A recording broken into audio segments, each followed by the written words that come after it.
لحظات في علاقة مع نرجسي لو عدى عليك اهربي، بس يا ترى هي ايه؟ بداية الحكاية طاقة مهولة من كلامه هيحسسك بكمية حب، اهتمام، فرض نفس، جذب للعلاقة، كلام حلو كتير. ده هيخليك تحسي ان العلاقة دي نجدة اللي جاتلك من السما هتعوضك، وتبدأ تدخل او تدخلي فعليا مع الشخص ده. هتشوفي بعينيكي جمال البدايات، كلام حلو كتير، وعود وامنيات جميلة كأنها مملكة واتقفلت عليكم انتوا الاتنين.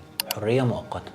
بعد شوية وقت ما يكون ضمن وجودك وهيكون جواكي انتي دافع اكبر منه للارتباط بيكي، عشان بتكوني شايفة انه ما يتعوضش وبيديكي حب ما حصلتيش عليه قبل كده، والحاح شديد جواكي، احتياج بيحسسك ان هو ده اللي هيصلح الجرح اللي موجود جواكي، وهو يعني جاي شخرمه. الجرح ده طبعا من علاقات سابقة، طفولة مشوهة، علاقة أسرية متدمرة، غدر الصحاب، تنمر المجتمع المحيط. وده هيخلي عندك الدافع انك تظهري حبك ده للشريك النرجسي بصورة مبالغ فيها. حب شديد، تعلق مرضي، غيرة عمياء، حزن شديد في بعده، كرامة مهجورة. بعد الحب ده كله هتبدأي تنزلي من قيمتك عشان توصلي القيمة دي للطرف التاني، بمعنى انت احسن مني بكتير، انا بحمد ربنا انك في حياتي، معرفش كل اللي فاتوا في حياتك سابوك ازاي، انت انسان نادر، مش بحس ان عايشة غير وانت معايا، اوعى تسيبني، هموت لو بعدت، نفسي تفضل قصادي على طول. ومن ده كتير. رغبة الاستغناء، كده انت عليتي عنده الانا لليفل الوحش، فهيحصل الاتي: غياب، اهمال، لا مبالاة، معاملة دون المستوى، صمت عقابي،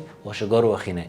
لو حاولت تفهمي منه السبب هيتحول لشجار عنيف ونكد، وانت هتحاولي تفهمي ليه الوضع بقى كده، فتلجئي انت انك تقدمي تضحيات وتنازلات وتوسلات وذل نفسي، وهتدخلي بقى في دايرة مطحنة ما قبل الفراق. ويا ريت كده، بس ده بيبدأ ينسحب فترة بأي حجة: زعل، خصام، هجر.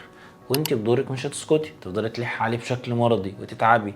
كل ما تروحي له يقفل الباب في وشك، واول ما تبدأي تتحركي في انك تاخدي موف اون هيظهر تاني في حياتك ويلعب دور الديفل، يبدأ يديكي جرعة صغيرة قوي من الاهتمام. فلو انت شخص ضعيف او تحت تعلق مرضي، بالمناسبة بشوفوا حلقة التعلق المرضي، هتبقي طايرة مش متخيلة ياه اهو رجع يحبني، هيديكي كده حتة بونبوناية وانت تاكليها وتطيري بيها.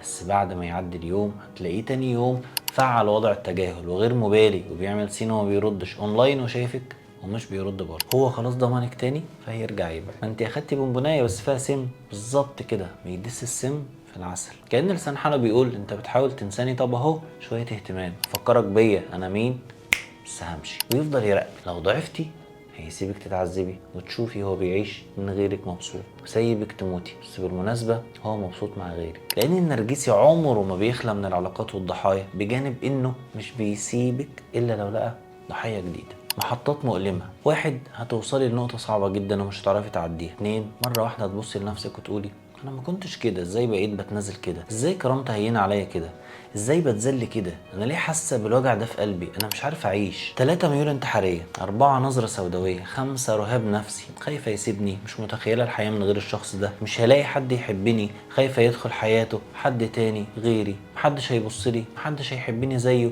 مش هوصل لشعور السعاده مع حد غيره. حزينه، بيعمل ايه بعدي، هعيش لوحدي، مفيش عمر احب جديد تاني. كل دي اساليب من اساليب الرهاب النفسي، فخدي بالك.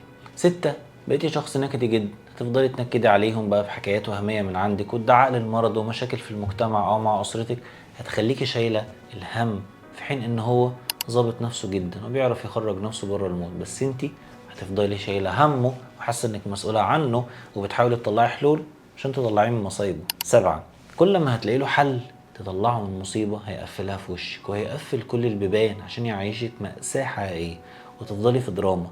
واما تحاولي او تفكري تسيبيه يصعب عليكي مش ترجعي له تاني.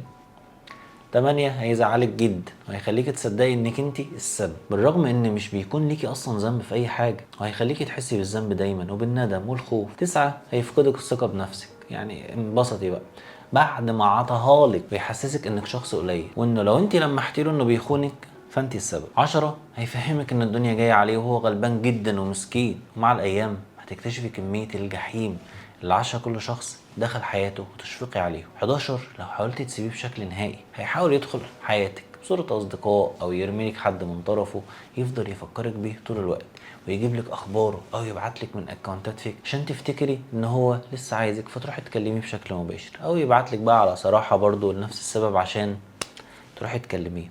في النهاية الأشخاص النرجسيين دول اجروا وابعدوا عنهم وما تكملوش معاهم، وحكولي حكاياتكم مع الأشخاص النرجسيين هنا في التعليقات، وانا هعرفكم تتصرفوا ازاي. كان معاكم دكتور احمد موافي، استشاري الطب النفسي، والى اللقاء.